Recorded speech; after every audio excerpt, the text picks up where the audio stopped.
US President Obama and the Russian President Vladimir Putin have just met on the sidelines of the G20 summit in China.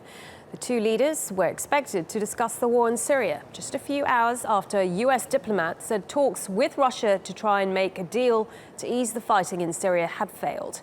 The final day of the G20 is underway in China's Hangzhou city. Well, Syria is being widely discussed at that summit in China, but the US says those talks with Russia have so far failed to reach any sort of deal to ease the fighting. Let's go straight to our correspondent, Hassan Abdullah. Hassan, any outcome from these talks at all?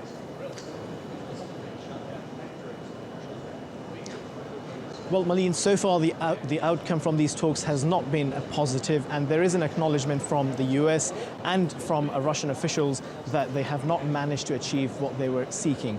And officials here, and as well as analysts, are saying that this is perhaps not an appropriate forum for these security talks, and some are even going as far as saying that the security situation may have been made worse by some of the negotiations that took place here.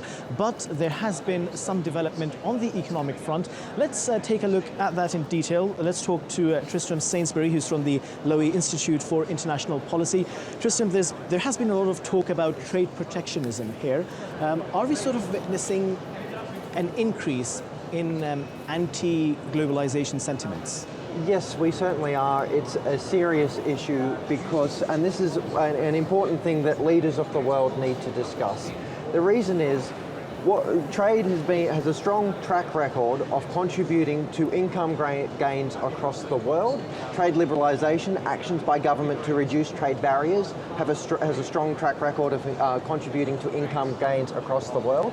And this is under threat by anti-globalisation sentiment, by the rise of populist platforms in the US, but also in other advanced economies, which can lead to actions that raise tax barriers and then can actually threaten future income gains. So effectively, we're talking about a potential rise of nationalism, and that could affect the economic structures that we have at the moment? Well, there is certainly a sense at the moment that countries are turning inwards. That apart from President Xi here and President Trudeau of Canada, that countries are looking at a scenario where their focus is turning domestically. We are at a forum at the moment which is about voluntary cooperation among countries, about improving the well-being, improving the lives of people around the world, and that is being distracted by this domestic focus. Now, as is the case every year, poverty and the fight against poverty was one of the items on the agenda. Has there been any progress on that front?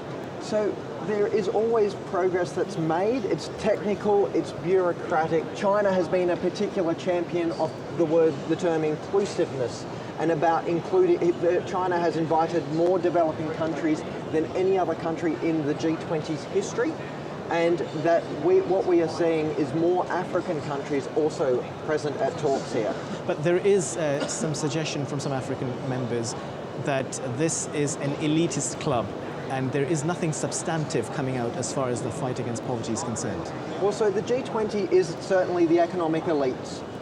It is certainly not the UN in terms of representativeness. This is 20 countries sitting around the table, and there's decisions, when they tend to affect African countries, are criticised because if you are affected by a decision, you want to be able to contribute to what is finally agreed to. So what has been the biggest achievement, in your view, of this summit? So the biggest achievement is probably the talk that is happening on steel overcapacity, and what this means in terms of China and what this means in terms of a global response to reduce steel overcapacity. As far as the average person is concerned, who's watching you right now, should they really be taking away something from this summit? Has this summit done anything for an average person in the world out there? Absolutely. The decisions that are made at the G20 table affect people's lives. They contribute to global, strong, sustainable, balanced growth. They sound like technical phrases, but when it comes to people's jobs and and the economic performance of their countries, these are vital issues. Tristram Sainsbury, thank you for being with us here. So, of course, a number of talks are still scheduled to take place later today. There isn't much optimism on the political front, but on the economic front, of course, there is some criticism coming through. But at the same time, there is also this element of hope. Malene? Okay, many thanks for that. Hassan Abdullah there for us in Hangzhou in China for the G20 summit.